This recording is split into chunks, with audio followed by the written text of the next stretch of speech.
Hi everybody, this is the lecture to accompany Chapter 5 in your textbook. Please read Chapter 5, there's lots of information I don't have time to address. Okay, let's talk about rhetoric, or the art of persuasion. So far in this class, we've come to the realization that logic and reasoning, also known as logos, is simply not as effective as the other Aristotelian proofs, ethos and pathos. In Chapter 4, we covered ethos, or credibility. Now we're moving on to the most effective way people are persuaded, by using language and emotions to move an audience towards your conclusion. This is known as rhetoric, which is the art of writing and speaking to persuade an audience. It's separate from logic and reasoning, but it's often used in conjunction with it. However, it's very common for people to be unmoved by facts, logic, and reasoning, and persuaded by really poor arguments but lots of rhetoric. Humans are funny that way. The key to avoiding being persuaded by bad arguments covered up by emotional appeal is to practice good critical thinking skills. We tend to be pulled in by rhetoric, believing that is actually the argument when it's not. We've already looked at deductive, inductive, moral, legal, and aesthetic arguments, so you know what those are. Let's now see why rhetoric is so much more powerful. Rhetoric is powerful because language is powerful. Language is imbued with rhetorical force. That is, words and the way that we use them have the power to elicit strong emotional responses. Not every word, and not every word all the time. Any given word may have lots of different meanings. The denotative meaning of a word is its dictionary definition, what the word actually means when you look it up. However, words may also have different connotative meanings, which may be a general or even a personal meaning associated with them. For instance, the word cat. You know what a cat is. If you look it up in the dictionary, it would likely say something like feline or small domesticated carnivorous animal. But the word cat also conjures up individual emotional meanings for people who might either like them or hate them, or good or bad memories attached to the word cat. Those are the connotative meanings of the word. Rhetoric uses the psychological force of those kinds of definitions to move people to be persuaded.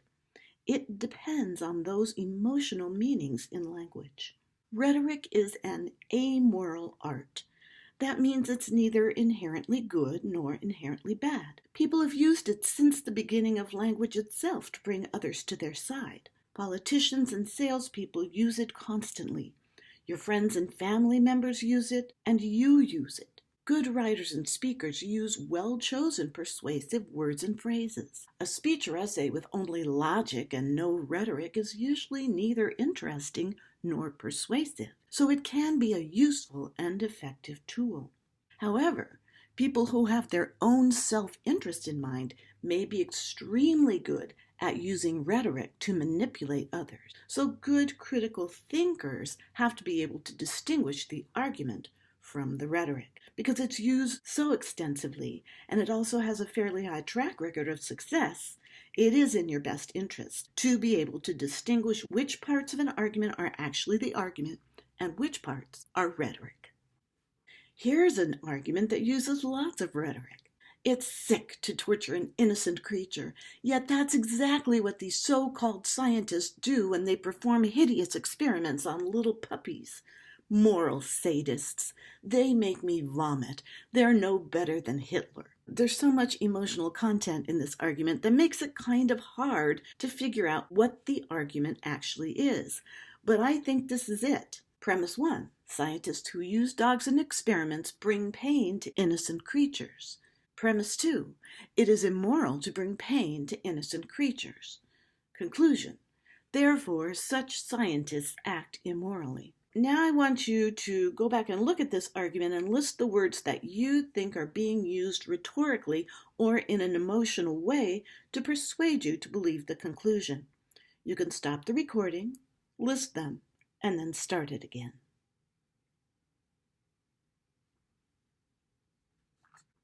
Okay, I've highlighted in red the words that seem to be using rhetorical force. So here are some words that are used to help support the conclusion and to sell it. Sick, torture, innocent, hideous, little puppies, Hitler, vomit. And of course, calling a scientist a so-called scientist suggests that he or she is something less than a true scientist, which downplays his or her credentials. And likewise, the use of a phrase like little puppies arouses a powerful, compassionate response and gives you a mental picture of an innocent puppy. Now, I don't know how you feel about this particular argument. You may generally agree with the conclusion, but to me, it's taken rhetorical force way too far and seems to be very manipulative. It might be less so to you if you already buy into the basic argument, but I'd be wary of anything that goes to this length to try to persuade you of anything. So now we're going to take a look at the different categories of what are known as rhetorical devices. The first category is called slanters. These are usually single words or short phrases that are designed to give a statement either a positive or a negative slant. Euphemisms are expressions that make an idea have a less negative association than it normally would have. For instance, if your dog is sick and old, you don't normally say, "I took it to the vet to get it killed." You'd say you had it put to sleep. The term collateral damage doesn't sound like what it really describes, which is the killing of innocent civilians during military activity.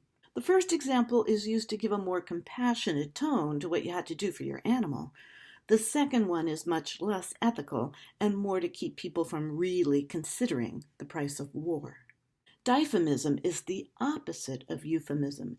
It's designed to make a statement sound more negative, to tone down any positive association you might have with something.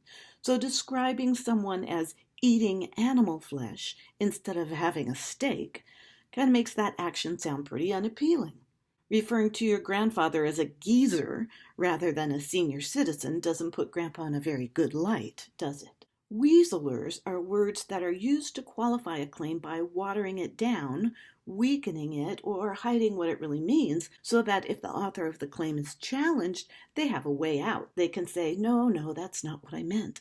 For instance, Geico Insurance claims that you could save up to 15% on auto insurance, but actually, they're saying nothing at all. You could save that much, or maybe not. If you do save something, it could be up to 15%, which means anything from 0 to 15%, not actually 15%. And the other one, lose up to 10 pounds per week, it's highly unrealistic that anyone is going to lose 10 pounds of fat in a week. But they say up to, then they're covered from any liability because they never actually said that you're going to lose 10 pounds. A note here. It is often a very good idea to qualify your claims when you're making arguments. Inductive arguments are never 100% guaranteed to be the case. They possibly are the case if you have enough good evidence. So in that instance, the word possibly isn't used as a weaseler, as it might be when you're saying something like, I don't know, it's possible Joe might be telling the truth, I guess. So possible and I guess are weasel words implying that Joe probably isn't telling the truth. The last kind of slanter is called the downplayer. This word or phrase is designed to make something appear less important or less significant. Words like mere or only or so-called are often used to cause you to think less of something or someone. As in the example of the argument about animal experimentation, the arguer referred to them as so-called scientists in order to make them less credible. Or in this other example, when a politician is referred to as just another politician. The next category of rhetorical devices are those based on unwarranted assumptions. Now, we use unstated premises in arguments all the time. However, some of those unstated premises are not particularly trustworthy. The first one is very, very untrustworthy and usually based on things we may have learned in childhood and just assumed to be the case. Stereotypes are simplified or exaggerated beliefs about groups of people that we hardly ever think about but are often quick to react on. So when I say welfare queen, you probably have an image in your head of who that describes. Also, stereotypes can be either positive or negative.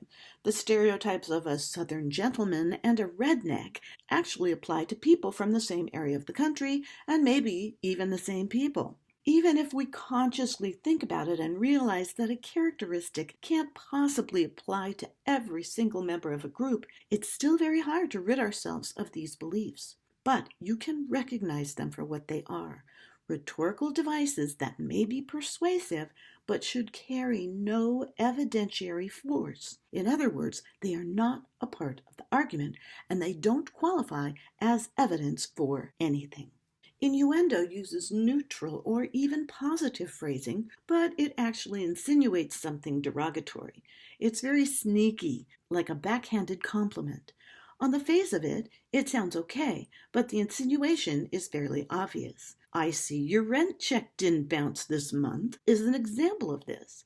The statement that the rent check didn't bounce this month seems fine at face value, but the unstated assumption here is that it usually bounces, which is a negative statement. "I am proof that at least one candidate in this race is honest" is based on the implied assumption that the other people in the race are liars. A loaded question is similar to innuendo, but it's in question form and implies that something is already the case without determining whether or not it actually is. So if I ask if you stopped beating your wife, I'm implying that before this point you've beaten your wife. Or if I ask why you hate poor people, I'm obviously implying that you hate poor people. Loaded questions tend to put people on the defensive and make them responsible for proving that what has been implied is not the case, instead of the person doing the arguing making a claim and then providing evidence. So if there's no evidence or reason to show that this implication is true, then it's a loaded question and is both unfair and unethical. The third category of rhetorical devices use humor and exaggeration to persuade. Now, humor is an important and necessary form of entertainment that we really need in our lives, but it's often used in persuasion as well. People who can get you to laugh are often seen as more relatable and friendly, and that can add to a person's credibility, which is persuasive. But remember that argumentation and entertainment are two different things, and even if a joke is persuasive, that doesn't mean it's a legitimate part of the argument. Certain types of humor, like ridicule, sarcasm, and other things that are potentially negative, are sometimes used as rhetorical devices. The book refers to this as a horse laugh. It is used to discredit someone by mocking them or holding them up to ridicule. Here are two examples. "Obama made a great spontaneous speech last night. Good thing his teleprompter didn't break down." Or, "Medical school, huh? You and your fancy 2.9 GPA are going to get into a fine medical school for sure." Obviously, the first person is saying that Obama wouldn't be able to speak well if he didn't have a teleprompter, so the term spontaneous is meant to ridicule him. The next one is a pointed insult at the person applying to medical school with a 2.9 GPA, so labeling the GPA as fancy and the potential medical school as fine is a way to ridicule that person. These things can certainly be effective, but they are often used in a less than ethical way. Hyperbole is blatant overstatement that is meant to persuade. Certainly, we all engage in exaggeration from time to time to express how strongly we feel about something, like the college student who accuses his parents of being fascists when they won't pay for him to pursue a degree he wants, only the one that they want him to. Donald Trump, during the 2016 Republican convention, seemed to say that he is the only being in the universe who can fix all of the ills of our society, and it was an extremely effective piece of rhetoric. While the student overstating his parents' stance only really affects that student and his parents, hyperbole directed toward an entire group of people may cause them to forgo actual argumentation in favor of continued rhetoric. The fourth kind of rhetorical devices are not always used rhetorically. Things like definitions, explanations, analogies, and comparisons have important non-rhetorical uses. It's when they are combined with language choices and meant to put forth an opinion and elicit an emotional response that they become rhetorical. Typically, denotative or dictionary definitions are neutral in nature. However, it becomes a rhetorical definition when you employ emotional or connotative language to express or elicit an attitude towards the thing you're defining. An environmentalist is a tree-hugging extremist is not the dictionary definition of an environmentalist. The term tree-hugging extremists paints a possibly negative interpretation of that term. Saying abortion is murder or abortion is a woman's right are both rhetorical definitions of the term.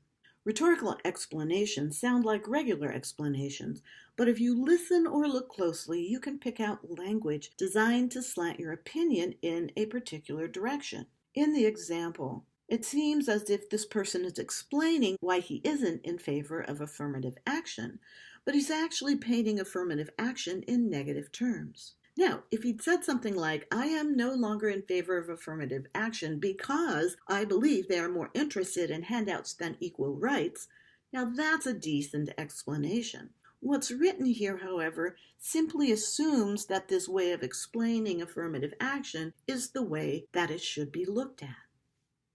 Then we have rhetorical analogies and misleading comparisons. Analogical reasoning can be a perfectly good, effective way to argue. In analogy, you compare two or more things and show that they're alike enough that what is true in one case is most likely true in the other case.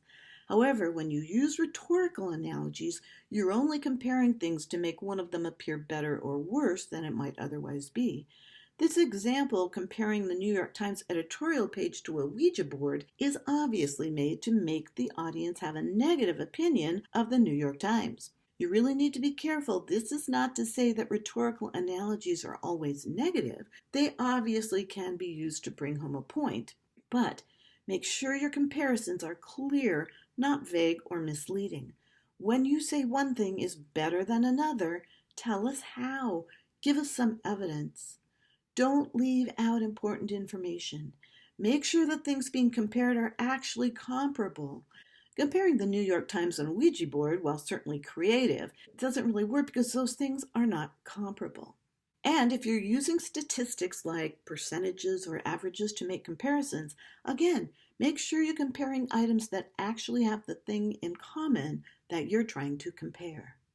These last two rhetorical devices don't really fit into any of the categories we've talked about, so let's address them separately.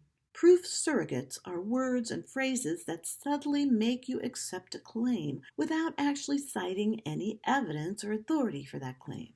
This first example, clearly she shouldn't have done that, seems to suggest that there is an obvious reason she shouldn't have done whatever it is she did, but really doesn't say what that reason is. Phrases like everyone knows, studies show, or sources say, these are common proof surrogates. When they're thrown into claims, you might not even notice they're there, but you tend to be more likely to believe what comes after them, even though they are not evidence in and of themselves. Repetition is also a very common rhetorical device. It's used extensively in advertising. Why do you think you see the same commercials over and over again? And politicians have their talking points that they repeat ad nauseum. Because of the availability heuristic, the more we hear or see something, the more importance we bestow upon it, and the more likely we are to think it is indeed the case. However, a critical thinker needs to remember that it takes evidence and argument to provide believability. If a claim is not likely to be true on the first hearing, it is still unlikely to be true on the 100th. Keep that in mind when you hear traditional news sources being called fake several times a day by powerful people. In an earlier chapter, I mentioned that visual images like pictures, movies, television shows, and other art forms do not qualify as arguments. However, they can certainly espouse particular viewpoints, and they do qualify as rhetoric. They can profoundly affect our emotions, which can be very persuasive. Even though visual images are neither premises nor conclusions, they certainly can be the basis for an argument. For instance, a traffic camera might take a picture of a car running a red light and hitting a pedestrian. The information carried in that image can determine that indeed the car ran a red light and that indeed that particular car hit the pedestrian. Feelings about that are irrelevant to the argument. That picture could be used as legal evidence, but it's the information in the picture that is important, not how it makes the jury feel. Critical thinkers need to remember that visual imagery is neither true nor false. focus on the informational content of the image rather than the emotional response that it's designed to elicit. The authors of this textbook felt it was necessary to discuss demagoguery in this chapter on rhetoric, and I can't say I disagree with them. You may have heard the term before but didn't really understand what it was. It's a specific political term, applying to a leader who seeks support by appealing to popular desires and prejudices rather than by using rational argument. Now, you might think most politicians are like that, but that's not really the case. Of course, politicians, like all of us, use rhetorical devices on a regular basis. However, they also use rational thought and legitimate argumentation. A demagogue, by contrast, uses rhetorical devices to an extreme extent, far more than they spend making good, solid arguments. Because of this focus on persuasion, continually feeding on emotions, mostly negative emotions like anger and fear, but some that are generally considered to be positive like pride, patriotism, love of country. They have found that this way of leading is particularly effective for a certain constituency, one that already tends towards extreme viewpoints. However, even people who would otherwise be thoughtful can be manipulated into believing things without solid evidence by the machinations of a demagogue. There are 4 techniques that demagogues tend to employ. Otherizing. The demagogue focuses on the differences between people, dividing people into 2 groups, us and them. They portray us as positive and them as negative, suspicious, dangerous, even repulsive. So ideological opponents, minorities, or any other social group who is not an us must therefore be a them. This technique utilizes some of our common cognitive biases, most notably the in-group bias, which says our group is better than any other group. Once a group has been otherized, they can be demonized, portrayed as evil, and blamed for problems. The fundamental attribution error comes into play here, which states that we tend to perceive the negative things that happen to us as being outside of our locus of control.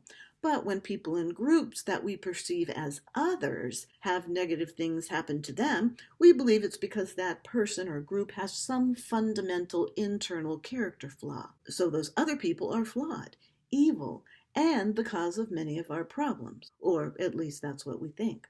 Xenophobia is an important part of the demagogue's toolkit. This is the fear of anything that is foreign or strange, and it goes hand in hand with otherizing and demonizing to create the 4th step, which is fear and hate-mongering.